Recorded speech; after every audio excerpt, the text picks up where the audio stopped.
Colorado State went on the road, and they emerged atop the Mountain West standings. Still perfect at 10-0, but not without a few tenuous moments. Head coach Tom Hilbert is to talk about his team's road trip. First of all, let's go back to UNLV, a much easier trip. And I watched that match, and I saw your team. It looked like you had multiple opportunities on the attack, and Katie Olexek picked them. You went over the top physically. How did you grade out your team's attacking performance in the win? Really, really positive. I mean, I thought it was, you know, the first set might have been one of Katie Olexek's best she's ever played. Doing a lot of repeating, doing a lot of deceptive things. Her tempos were spot on, and the hitters were hitting the ball well. I thought every hitter looked good. So it was great for us. In the second set, same way. I mean, we hit the ball extremely well. Third set, I thought we hit okay.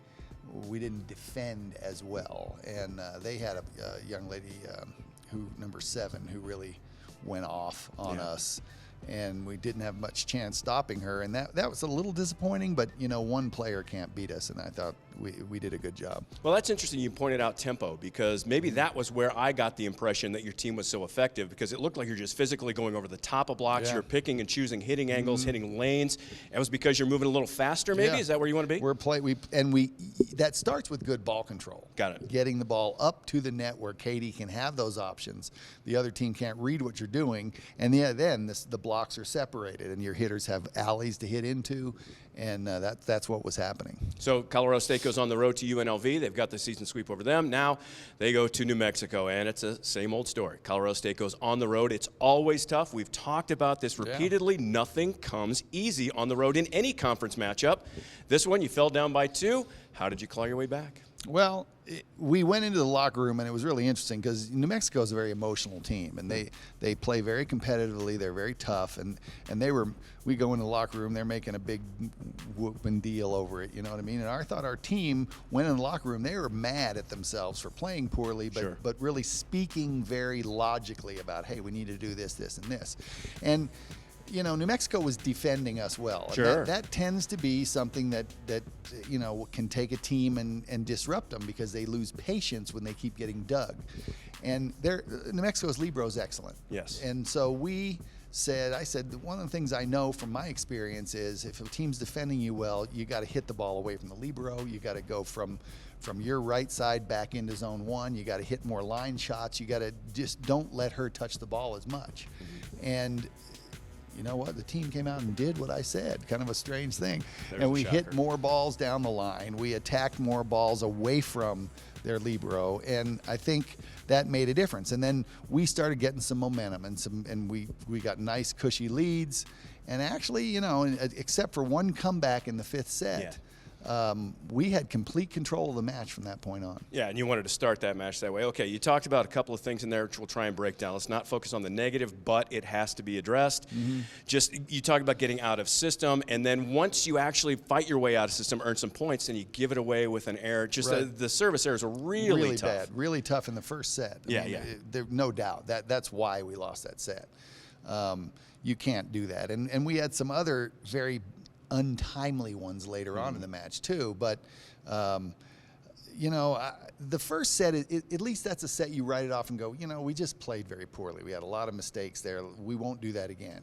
So we come back in the second set, we're playing better, but then to give it away at the end of that set, that disturbs me, and I know it disturbs our players more than the first set did. Sure. Because like, you have control of that and you should win it, and we didn't put it away. But again, you know, those things happen. Your team comes back and wins. So now that's another memory bank for them to go, hey, we can, you know, it doesn't matter what happens. We can come back and win. And you've been through this league numerous years, numerous times. Matches like these happen every single year. You will get tested on the road by teams who are fired up, who want to take a piece out of you. You know it's coming. And here's the thing, talking about the positive, Brianna Runnels sets a career high with 20 kills. And you have said to me numerous times, she's been fighting out of system a little bit. Even on these out of system games, and even out of these out of system matches, she made the difference. She was the killer. She was the one who put you no doubt. And we rotate our lineup 3 so that we were playing against different blockers and against different people, and it helps both outside hitters when you do that sometimes. And you know, Brianna is not somebody, just by sheer geometry of how she hits, she's not going to get dug. Yeah. She hits harder and more down in front of people, and so that made a huge difference.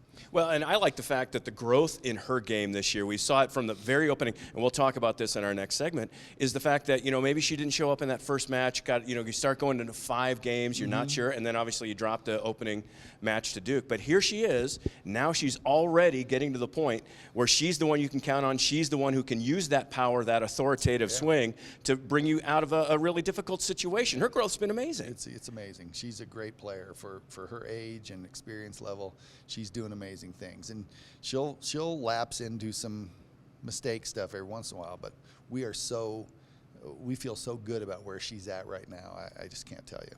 Well, Colorado State has a big task ahead of them, coming back home to the friendly confines of Moby Arena.